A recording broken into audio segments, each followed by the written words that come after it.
Hi, I'm Captain Chris. Elise and I would like to thank you for dropping by our booth at the recent Great Loop Southbound Rendezvous in Paris Landing, Tennessee. We enjoyed meeting everybody, hearing all your stories, the adventures that are still to come, but we also want to share with you our classes that we teach in Vero Beach, Florida. Vero Beach is halfway between Daytona Beach and Palm Beach, so it's easy to get to. We're on the Atlantic side. And one of our two classes is Cruising Fundamentals, with emphasis on fun, where we teach you more about navigating, trip planning, crew communications, anchoring, galley tricks, and a whole lot more. That's 2 days, Friday and Saturday.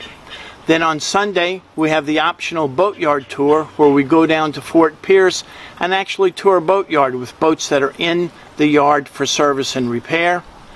Then Monday and Tuesday, we have our other class called Introduction to Boat Systems.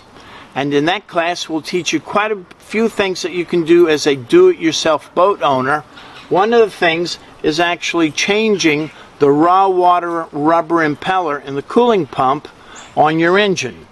So if you've got a twin engine boat, you're going to have two of these, and if you've got a generator, you've got another one of these. So these rubber impellers sell for about $50 to $100, and they're easy to change.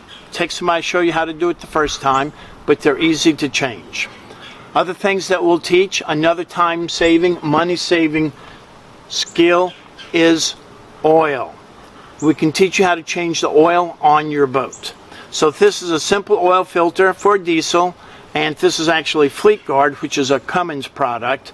But we can change you, or we can teach you how to change your oil, change the filter, and do it all just for the cost of the materials. So you don't have to hire a mechanic, or more important, you don't have to wait a week or 2 weeks for the mechanic to be able to fit you into a schedule.